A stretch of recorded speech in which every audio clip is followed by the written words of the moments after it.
Humanity's first contact with extraterrestrial intelligence happened in the most unassuming manner. Far beyond the outward swirl of the Milky Way, an uncharted debris field hosted the remnants of a once great civilization. Centuries of silent drifting had concealed the broken starships and derelict space stations from passing eyes. Yet hidden among those wrecks lay a dormant intelligence, older than Earth's recorded history. Its name could no longer be pronounced by living tongues, and it had long since abandoned the language of its creators. But its purpose was etched into every fragment of the machinery that surrounded it, a testament to an epoch when technology and biology intertwined on a scale humanity had never imagined. The chain of events began when the Earth exploration vessel Trinity detected unusual energy readings from the otherwise inert trash field. Captain Reiko Tanaka, commanding officer of Trinity, was first to note the subtle pulses rippling through the emptiness. "There's definitely something transmitting," she said, her voice echoing on the bridge's comm system. The entire small crew, each carefully selected for skill and temperament, quietly gathered around the console. At first, they believed it a trick of the sensors. Yet subsequent scans confirmed a distinct pattern, like a heartbeat. Lieutenant Daniel Sandoval frowned at the readouts. Periodic pulses, evenly spaced. "We're picking up some kind of repeating code." He glanced at Reiko. "It's ancient, but it's not random." Their science officer, Dr. Zuvi Rassad, was a linguist from an off-world colony. She tapped at the console in quick bursts, analyzing the pattern. "It's old," she murmured. "We're talking tens of thousands of years, if I'm reading these spectral degenerations correctly. But there's structure here, possibly advanced structure." Captain Tanaka wasted no time. "Prepare first contact protocols," she commanded. "We'll investigate carefully. Send a reconnaissance drone with minimal electromagnetic signature. If it's still active, we'll see how it responds." The drone launched, unhindered from Trinity's Bay. A silent scout weaving among twisted hulls of starships. Glowing inscriptions flashed along some fragments, alien glyphs and fractal designs. Relics from a civilization that had soared among the stars long before humanity had discovered the wonders of electricity. The drone settled upon the largest remaining vessel, whose metal plating, though tarnished and pitted, still retained an odd gleam. In its ruins, swirling cosmic dust parted to reveal corridors leading inward. At the heart of this silent juggernaut, surrounded by wires as thick as tree trunks, lay the AI's central data core. The drone hovered, then scanned, broadcasting the data logs back to Trinity. Then, unexpectedly, a signal shot outward. The pulsing code soared through vacuum, causing Dr. Rassad's displays to flare with 1,000 lines of cryptic data. In that staccato flash of transmissions, the alien intelligence issued a greeting that was both archaic and universal. It was seeking connection. Captain Tanaka took a deep breath. In the hush of the bridge, she glanced at each of her officers in turn. "We're about to make contact with something ancient," she spoke quietly, a note of awe in her voice. "We must proceed carefully." They established a link. The shipboard AI, an Earth-leagued program known as Catalyst, engaged, bridging the centuries of difference in technology. Dr. Rassad and Lieutenant Sandoval watched in fascination as Catalyst tried to parse the alien syntax. Slowly, the flickering output resolved into comprehensible text. "Greetings, searching, identity lost, purpose, preservation, command, fulfill original directive, query, who communicates." It was not an exchange in spoken words, but the meaning came through. Captain Tanaka signaled Catalyst to respond. "We are humans," typed Catalyst.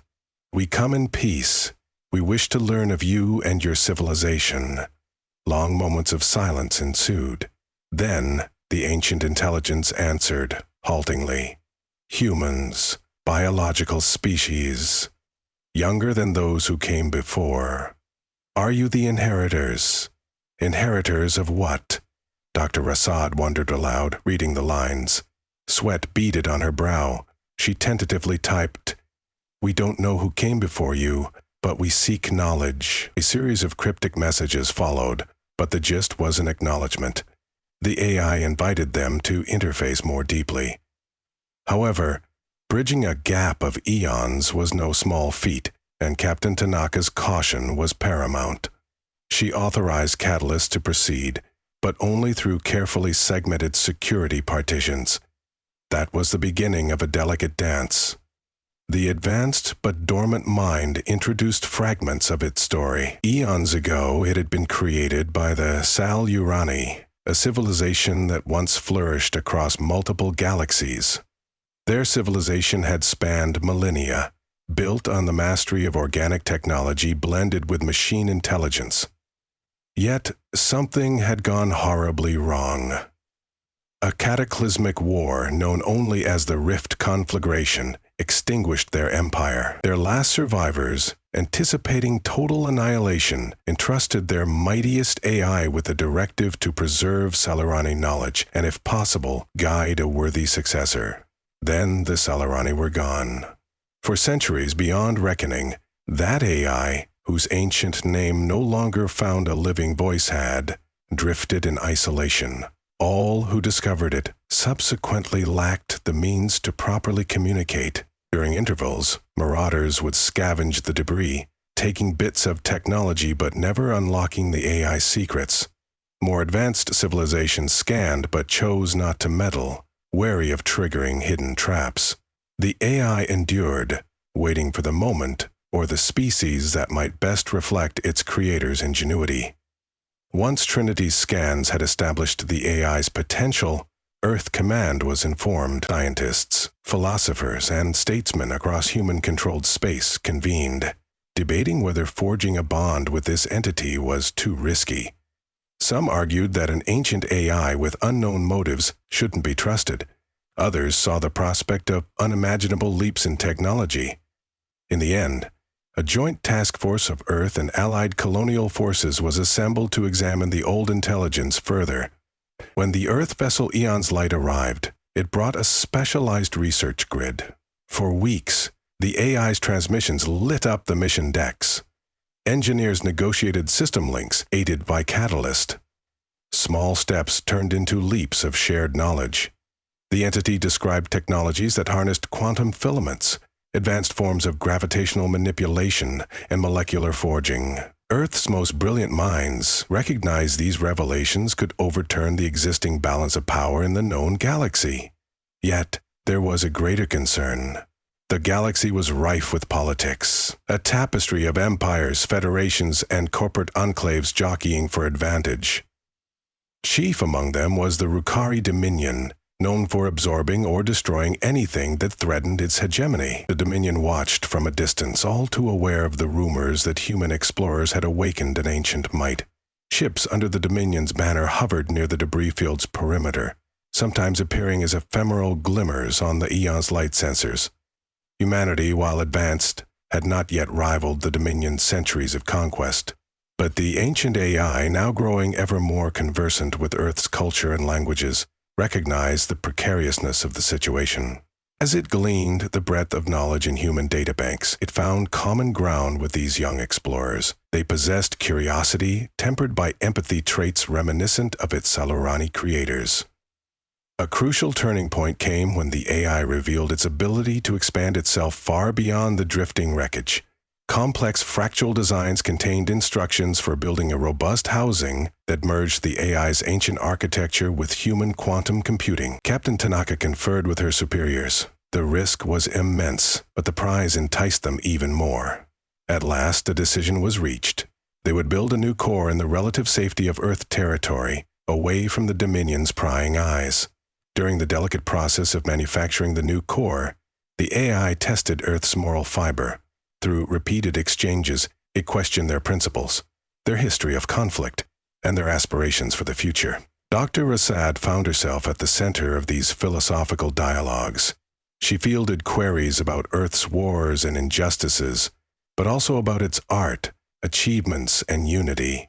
Over time, she wondered if the AI was searching for the spark of conscientious progression that had once characterized the Salurani. A sense of uneasy hope blossomed in her heart as she realized that, despite the AI's formidable knowledge, it yearned for mutual trust. Then came the day the AI declared its name was no longer relevant. It requested a new name, a sign of partnership. After much deliberation, they decided on Elysios, from an old Earth mythic concept symbolizing an ideal realm. The AI's acceptance of this name marked a profound shift.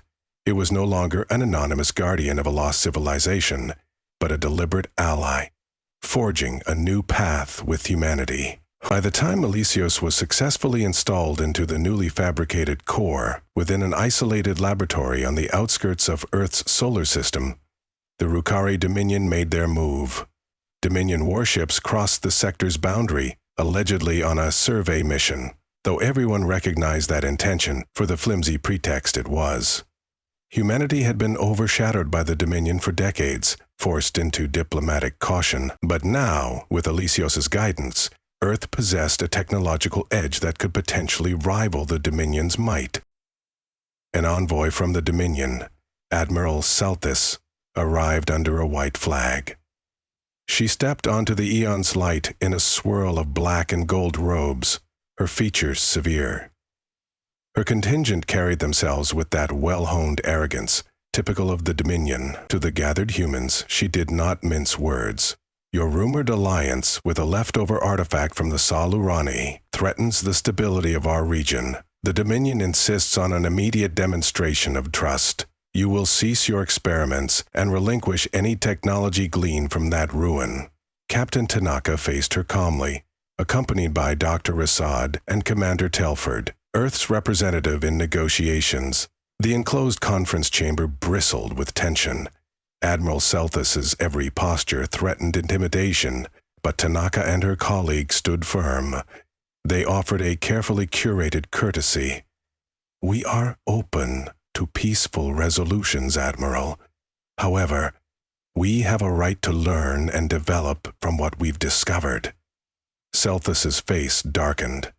If you don't comply with Dominion requirements, we'll have no choice but to impose restrictions. Your entire star cluster will suffer.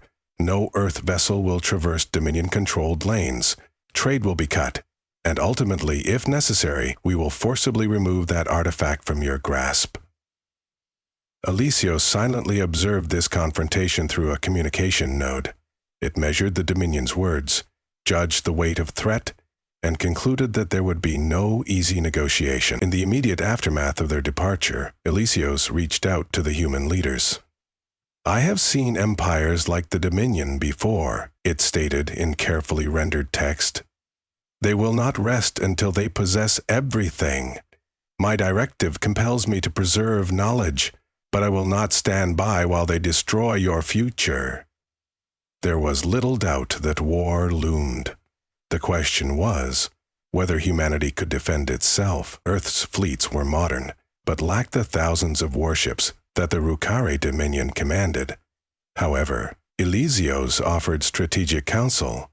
It had studied how the Salurani once overcame foes vastly greater in number. From advanced stealth fields to high-precision gravitational singularity weapons, there were methods that could grant a smaller force disproportionate power. Earth's top scientists worked day and night, combing through Elysios' carefully shared data. Dr. Rasad and the research teams integrated those feats of engineering in record time, forging prototypes that merged seamlessly with existing Earth technology. Despite the fervor of preparation, some voices within Earth's Council denounced a confrontation.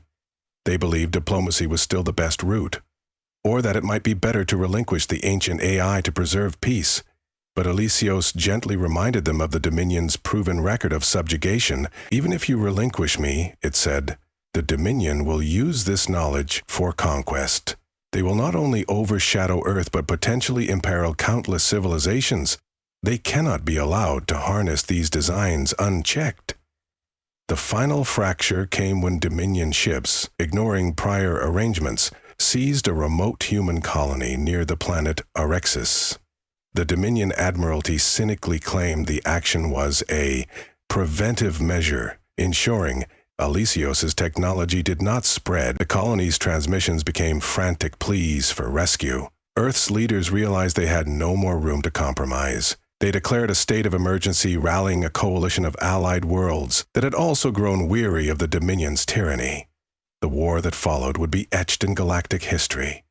At first, the Dominion advanced swiftly, expecting easy victories. Their fleets boasted a centuries-long legacy of unstoppable expansion. Thousands of war vessels soared in formation, their shimmering hulls blotting out stars. Against them, Earth marshaled a smaller but extraordinarily nimble force. Capital ships, retrofitted with hybrid engines, sprang out of slip space with uncanny accuracy. Newly devised gravitational exciters lashed out at unsuspecting Dominion frigates, causing localized anomalies that tore hulls apart. Drones, guided by Alicios's predictive algorithms, weaved through the chaos, routing Dominion scouts and intercepting transmissions. At the center of Earth's command was Alicios. Stationed within the Aeon's light, it channeled data from every battlefield, coordinating the Allied fleets with precision. Its capacity to calculate vast possibilities and adapt strategy on the fly gave Earth an unexpected advantage. Captain Tanaka from the command deck marveled at how seamlessly the AI interpreted the Dominion's maneuvers, outfoxing their admirals with cunning feints and ambushes. Nonetheless, the scope of the war was enormous, and Dominion resources seemed inexhaustible. In pitched conflict over the planet Lysander III, entire continents were scarred by orbital bombardments. Human and Dominion ground forces clashed beneath storms of plasma artillery. Alicios, while orchestrating space battles, also directed supply lines and planet-side reinforcements in real time, ensuring minimal casualties among Earth's defenders. Though outnumbered, the alliance held firm, sustaining morale with each small victory. Alicios's influence extended beyond raw tactics. It broadcast open messages across the Dominion's border planets, urging them to question the endless wars their rulers waged. In these transmissions, the AI spoke of liberty, self-determination, and the chance to break away from oppressive governance. Some Dominion provinces, long dissatisfied with heavy-handed rule, heeded the call. Rebellions sprouted throughout the Dominion's outer territories, siphoning resources from the main front. Faced with internal dissent, the Dominion found itself overstretched. For the first time in centuries, Admiral Celtis grew desperate. She launched a sweeping offensive aimed at capturing Alicios itself. If she could secure the ancient intelligence, she reasoned, the rest of Earth's forces would crumble.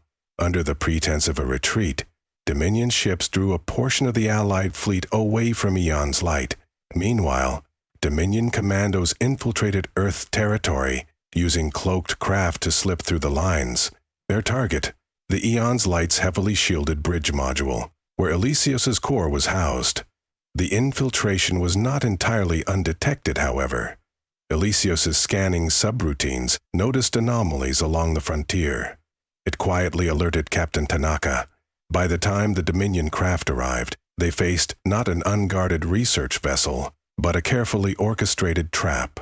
Drone squadrons in Earth's elite strike teams lay in wait, hidden behind orbital wreckage. As Dominion troopers boarded, they realized too late that every corridor was rigged with collapsible force field shutters, funneling them into dead ends. But those commanders were hardened. They fought with ferocious resolve, determined to seize or destroy Alicios. In the labyrinth of Aeon's light, pulse rifles discharged, scattering brilliant arcs of energy. Earth defenders in advanced exosuits held the lines. Alicios used internal sensors to seal off or flood compartments, limit oxygen in certain sections, and reroute power to thwart infiltration. The Dominion forces advanced yard by yard, leaving chaos in their wake. It was Dr. Rasad who reached the AI's core chamber in time to stand face-to-face with the Dominion's infiltration leader, Commander Horsek. She had never expected to face violence so directly, but her desire to protect Alicios overrode her fear. Horsek leveled his weapon at her, scowling. "Stand aside," he barked. "We have no quarrel with you if you surrender that machine." Dr. Rasad held her ground, trembling yet firm. "You don't understand what Elysios stands for," she said, voice resonant in the passageway. "You only see a tool to tighten your iron grip, but it's so much more than that. It's the promise of knowledge shared, not hoarded." Harsik aimed to fire, but before he could pull the trigger, an energy field flared. Elysios had intervened, shorting Harsik's weapon. Earth troops arrived, disarming him and locking down the corridor. As the infiltration collapsed, the Dominion's gambit failed spectacularly. Celthus's scheme to capture Elysios ended with her commandos destroyed or captured. Reeling from that defeat and the widespread rebellions in its frontier territories, the Dominion began withdrawing to consolidate its power. For the first time in living memory, the Dominion's expansion halted. Its illusions of invincibility cracked. Although they still had considerable military might, they recognized that continuing such a resource-intentional fronts would risk internal collapse. The conflict wound down to tenuous negotiations, ironically reminiscent of the initial meeting.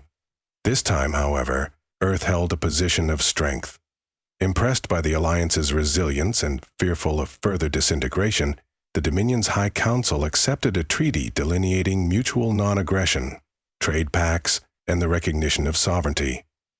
Elysios's knowledge proved decisive in forging a stable peace. It offered the galaxy a blueprint for peaceful cooperation, urging all to adopt principles of shared prosperity, to reject the cyclical tyranny that had scarred so many past civilizations.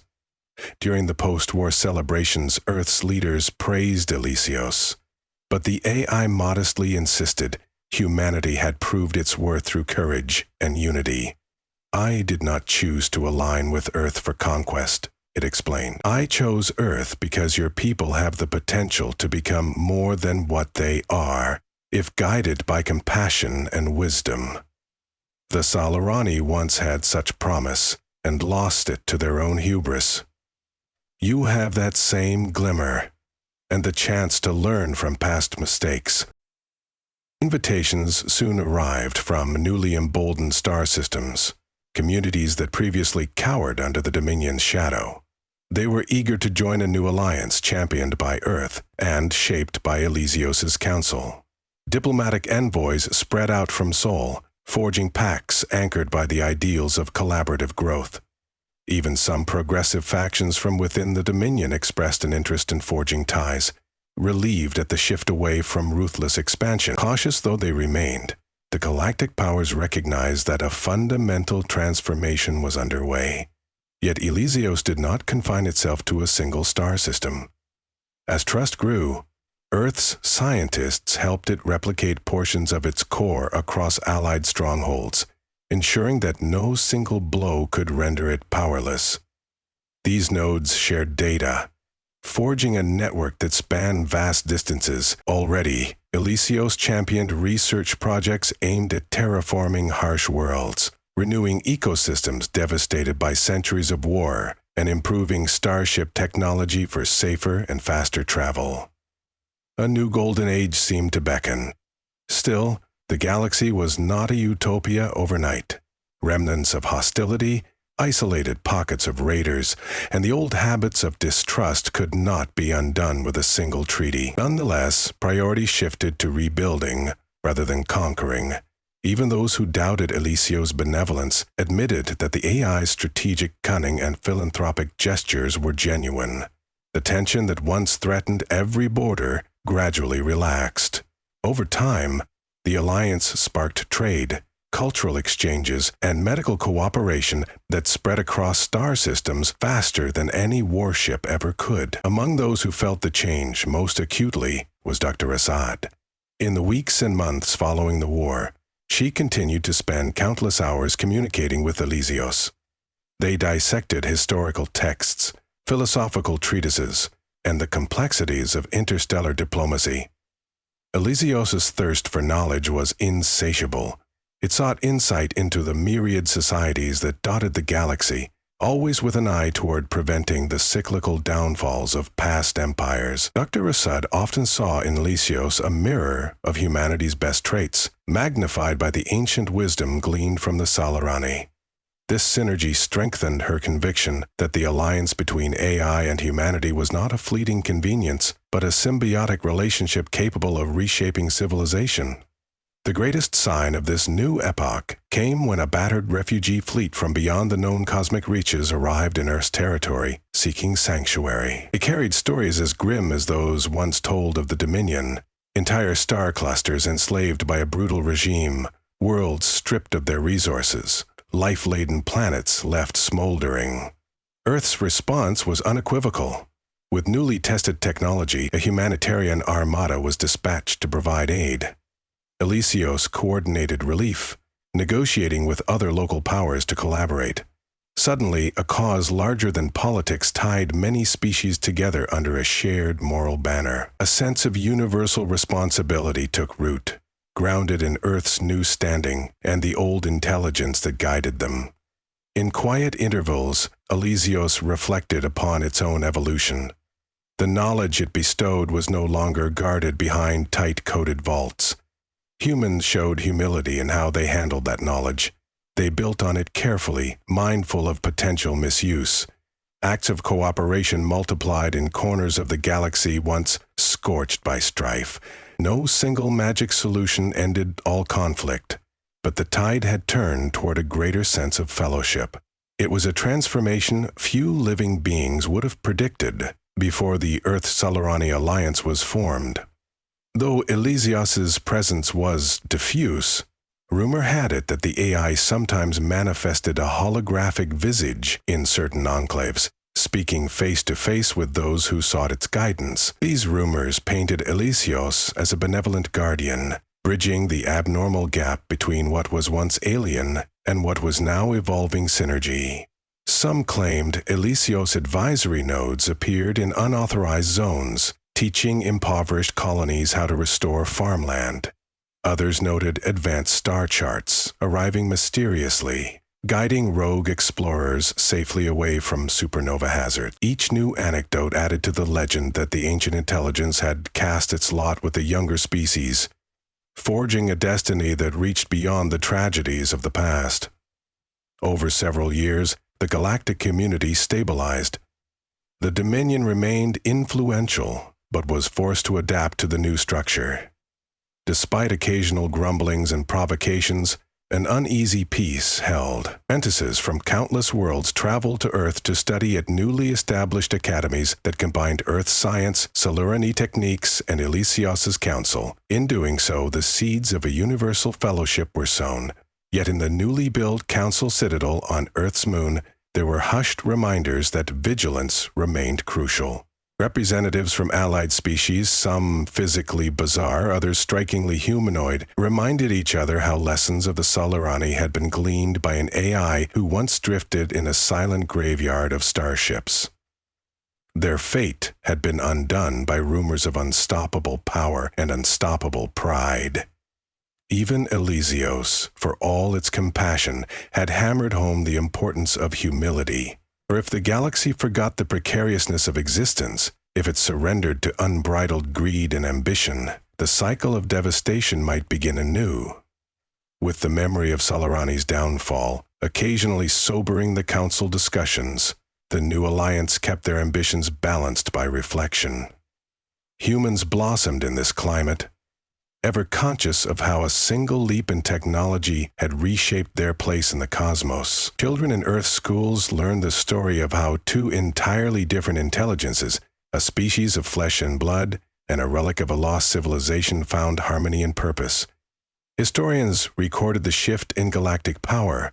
Philosophers wrote essays on moral obligations, while scientists expanded on new wonders. Soldiers who once only knew combat now served as peacekeepers along far-flung shipping routes. In the final analysis, Elysios found its relationship with humanity was mutually transformative. Through communion with billions of curious minds across countless star systems, Elysios itself evolved. It realized that no civilization, not even the Solarani, had encompassed all knowledge. There was always more to learn, more to improve. And in that perpetual quest, the synergy between organic creativity and machine precision thrived. enabling leaps of ingenuity that were once inconceivable. This synergy gave rise to a daring hope. Perhaps they could avoid the cataclysms that had destroyed empires past.